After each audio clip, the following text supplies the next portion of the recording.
Are you serious? Are you serious? Well, Vladimir Putin has weighed in on this. North Korea, United States, Japan, South Korea, China, everybody involved in this Kim Jong-un escapades. And Putin today warns that North Korea's situation is on the verge of a large-scale conflict.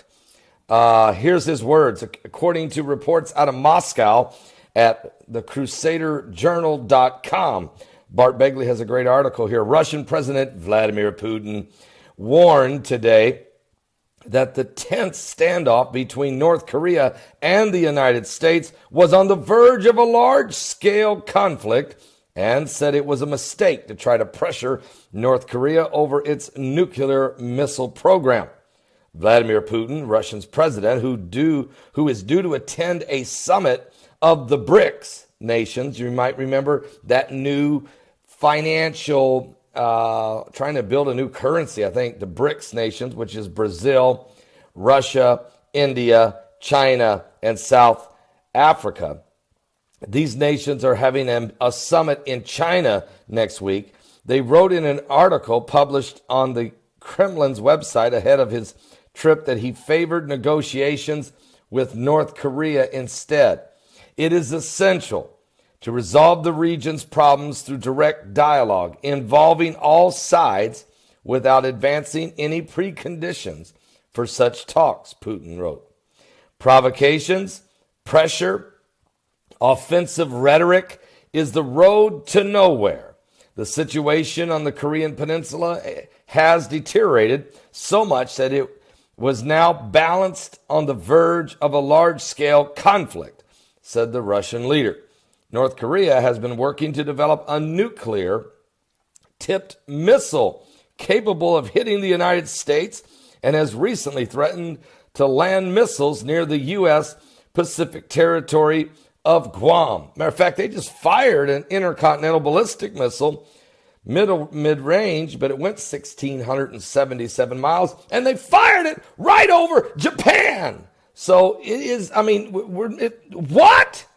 So it's a little more intense than that. Matter of fact, Monday, North Korea, which sees its joint war games between the United States and South Korea as preparations for an invasion, raised the stakes in this standoff with the United States by firing that intercontinental ballistic range missile over Japan.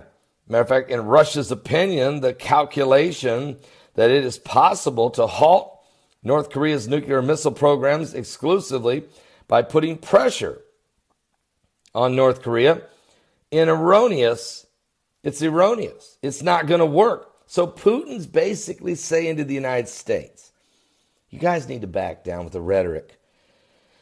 North Korea is not going to stop their nuclear program. They're going to do it. And actually, China is going to see to it that they do.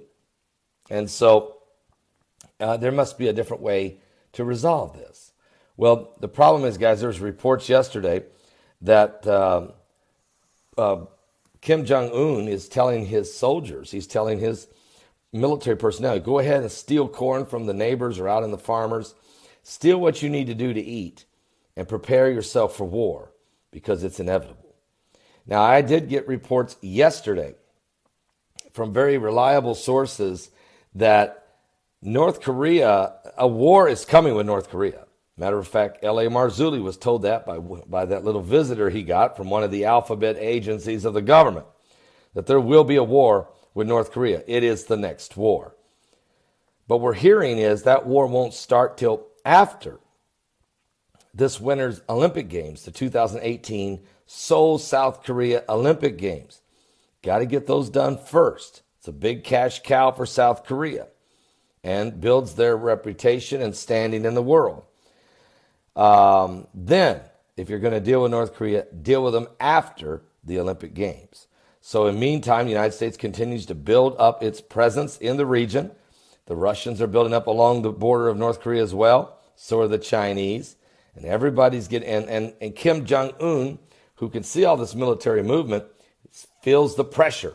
And now he's going to lose $1 billion in trade. He's feeling more of the pressure. And so Trump is trying to hold this big hammer over his head, yet offer him some kind of an olive branch if he's willing to come to the table. But the hammer's here and the hammer's coming down. And the hammer is going to be strong.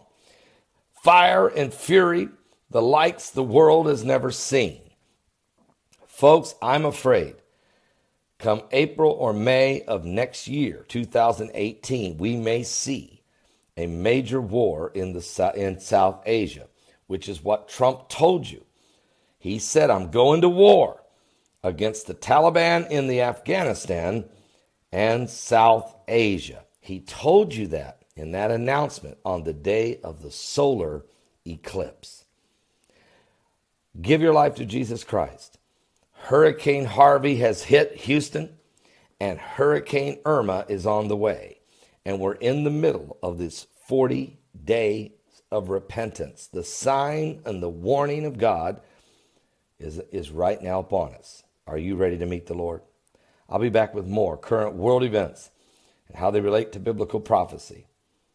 We're living in the last days. Don't miss today's live broadcast, 12 noon Eastern. That's 12 noon Eastern at my website at www.paulbegleyprophecy.com.